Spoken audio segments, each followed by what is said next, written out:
वालेकुम अस्सलाम। Azhar Munir shower sure बेचनी वाइपर भी बेचनी है।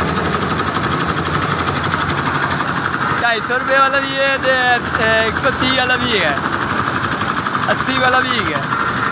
शुक्र अल्लाह दाल रोटी लग जाती। गरीब आदमी है, बस शुक्र अल्लाह का गुजारा हो रहा है। पैन बहुत मुश्किल है गुजारा। हालात बड़े तंग है।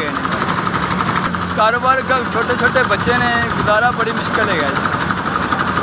आया जो पैन 87 9,000 रुपये बिल आया। 9,000 रुपये बिल है।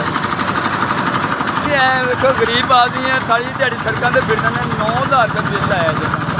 मैं कितों तारा गरीब आदमी नहीं गुजारे। 2 महीने का हो गया जी, 2 महीने का बिल नहीं तारिया जा। हालात कैसे तंग। यह भी तरीक लंघ गई, यदि भी तरीक लंघ गई, नहीं तार सके। फिर रब के आसरे तो दिना वा, साढ़े गरीबों की कोई जिंदगी नहीं है जी। भैन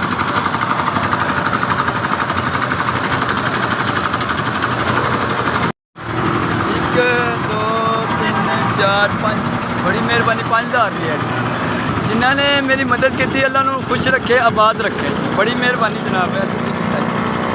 साढ़े जे गरीबों का भैन जी तुसीं मदद कर रहे हो। अल्लाह तुहानूं तरक्कियां देवे, कामयाबियां देवे। अल्लाह तुहानूं बहुत ज़्यादा दे। बड़ी मेहरबानी। SVS तुहाडा भला होवे।